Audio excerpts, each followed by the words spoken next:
For the majority of the past 5 years, I have run a YouTube channel while maintaining a full-time job. I get a lot of questions about how exactly I managed that, so in this video, I'm gonna share some tactics, some mindset shifts, some things that you can do to help you to also do that. There are gonna be some specific ways to juggle your workload, and then also some slightly more high-level ways to help you to juggle YouTube and a full-time job. So my first piece of advice is to utilize your mornings or your nights. This is just a given with any side hustle. You are going to be working beyond your work hours. So I usually wake up at 5 a.m. in the morning, and it's not unusual if before work I'm filming some B-roll, finishing editing a video, filming a video, whatever was required of me that day. So another thing that I actually did to make this a little easier for myself is I originally started at 8 a.m. at my job, so I actually changed that to 9 a.m. so I would get more time in the morning, in particular in the winter, so that if I did need to film anything, I did have a small window there where the sun was out and I would be able to film. If you are trying to juggle a full-time job and YouTube at the same time, you absolutely need to utilize those windows. That's probably not really something that I need to tell you, but you just need to be prepared that you're going to be doing work days that aren't the standard 8 hours. They're gonna be 10, 11 hours.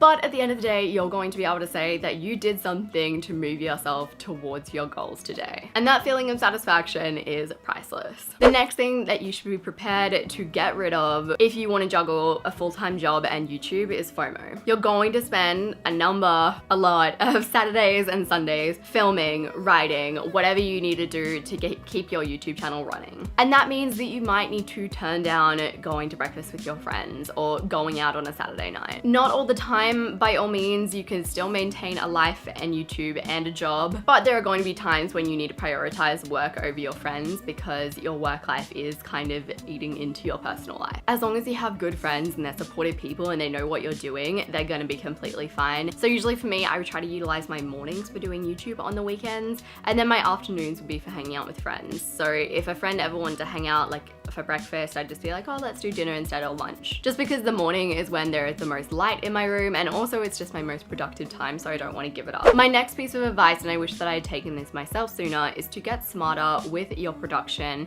and your schedule. This is going to make such a difference in the long run if you get organized from the get-go, rather than just like doing whatever comes as it comes. When you're not full-time focused on YouTube, and even when you are full-time focused on YouTube, it is so helpful to have some sort of calendar and some awareness of what is coming up, what videos you're making in the near future. It is incredibly helpful to have a set time when you film, when you write, when you edit, etc., etc. 110%. Use batching. It is going to change your life. Write 3 video plans at a time, film 3 videos at a time, edit 3 videos at a time, or do more if you can. I think when you're doing a lot, it is really hard to take a step back and look at how you could be doing what you're doing more effectively. So when you're juggling a job, YouTube, friends, all of the rest of it, you get so involved in the doing that you forget to take a step back and put your CEO hat on and be like, okay, how can I do this in a more effective way? But I really encourage you to take out the time to do that. It's going to make a huge difference in the long run. My next piece of advice is a little bit more vague, but I feel like it made a huge difference for me, and that is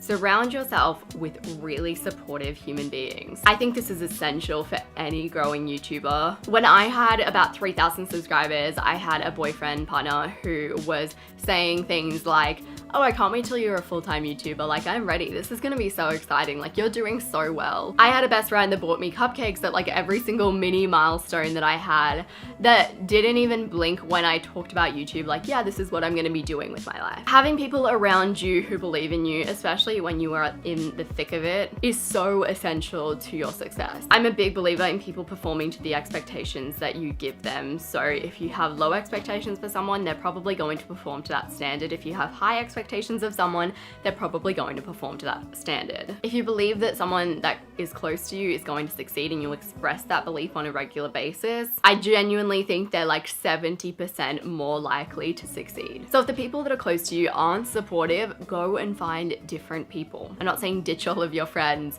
but go and find a YouTube group filled with YouTubers who have strong core beliefs, who are supportive, who have that faith. And as a side note, believe in yourself, because no one else is going to believe in you if you don't believe in you. My partner and my friends weren't the only people talking about my future success. I was also talking about my future success like it was a guaranteed thing to happen, no matter how pretentious it sounded at the time. Next up, be incredibly flexible and compassionate with yourself. It is incredibly difficult to maintain a job, a life, and a YouTube channel. And there are some people out there that maintain even more things than that, like a child or a university degree. It's absolutely crazy. If you can only post one video a month, post one video a month. If you can't really stick to an upload schedule every single week, just upload when you can every week. The more pressure you put on yourself to upload, do more, the more YouTube is gonna start to feel more like a job, more like just an unnecessary pressure in your life, and you'll start to feel really overwhelmed and really helpless. Those are not fun feelings when you're trying to live a creative life. So where you can, try to give yourself a lot of self-compassion and a lot of flexibility where you can afford to. When you're in the smaller stages of YouTube, it is good because you don't have quite so many people relying on you to stick to schedules, to upload super regularly. So sort of use that time as like a learning and see how you grow. If you liked this video, you might also like my video on how to be a more productive YouTuber. I'm gonna have that linked on the screen, so that'll be really helpful for you if you are working a full-time job.